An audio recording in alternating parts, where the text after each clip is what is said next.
Hi folks, this is Carrots Crafts, and in today's video we're going to be making sandbag barricades from polymer clay.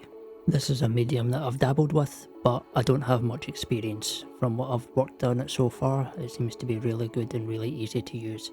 You can get it from most craft shops, mine coming from Hobbycraft. You get it in various colours, which doesn't particularly matter, but for this I've used dark grey. So what you want to do to start with is take your clay and you're going to roll it out into a cylinder, however long you want it to be. The length doesn't particularly matter, as I found out later on that I need a lot more than I actually made. Once you have your cylinders, you're going to cut them down into size, which will probably be 2 to 3 centimetres long. Once we've done that, we're going to shape them.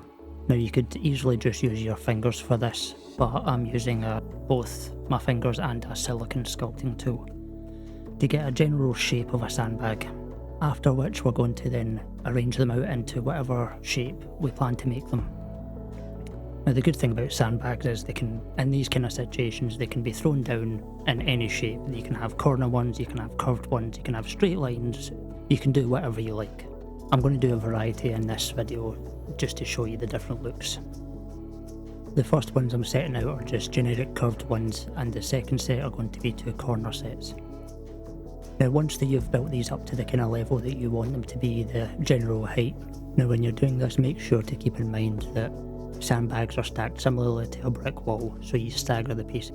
You're going to put them into the oven, baking them at 130 degrees for about 20 to 30 minutes, and that's Celsius. For Fahrenheit, I have no idea what the conversion is. After they've set and you've allowed them to cool, because they will be warm when they come out, we're going to give them a complete coating of Carax stone, or if you're not using Citadel paints, just any generic kind of sandy khaki colour.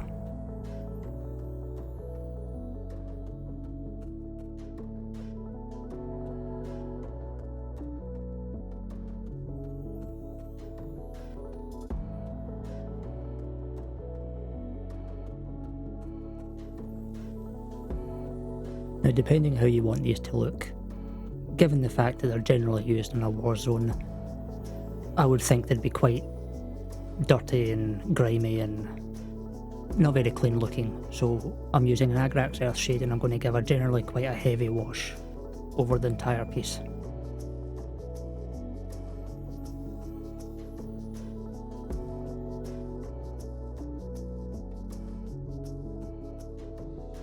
Once you've done that, you can just give a pat to them to take off any of the excess that you don't want pulling in certain areas. Just use a bit of kitchen towel or toilet roll for this.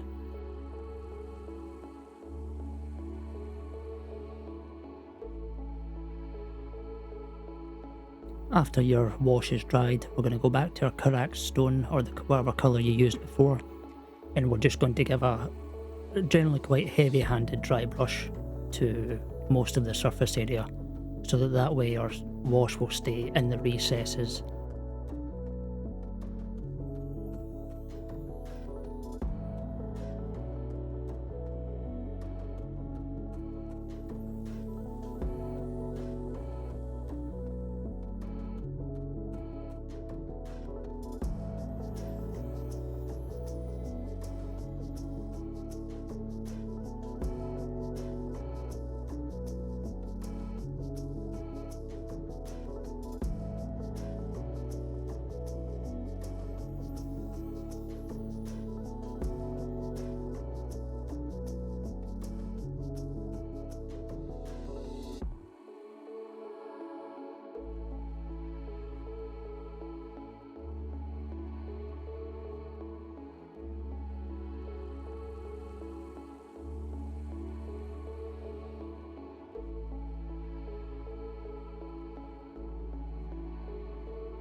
For the next step, we're going to move on to a lighter shade, but this time we're going to do a very light dry brush, and we're going to work the paint into the bristles and then try and remove as much of it as we can. And we're just going to try and catch as many of the edges as we can, just to give them a little bit of a highlight.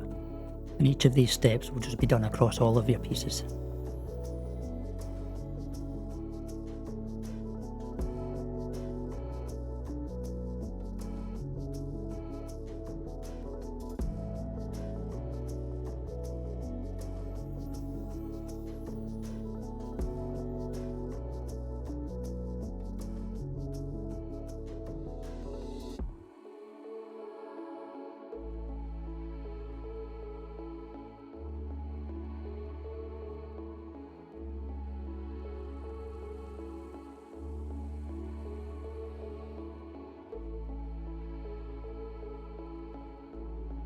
And once this is done, you should have nice dark recesses and some light highlighted edges.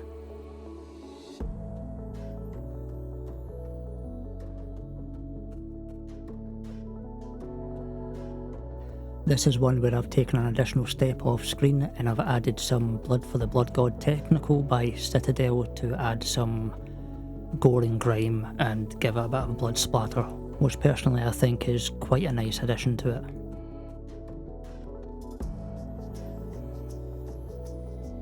And you can just set them up to see how they look. I don't have any Cadians or any generic human models, so the Space Marines are a little bit oversized for these ones, but you still get the same effect. If you enjoyed this video, please leave a like and subscribe for some upcoming content, and thanks for watching.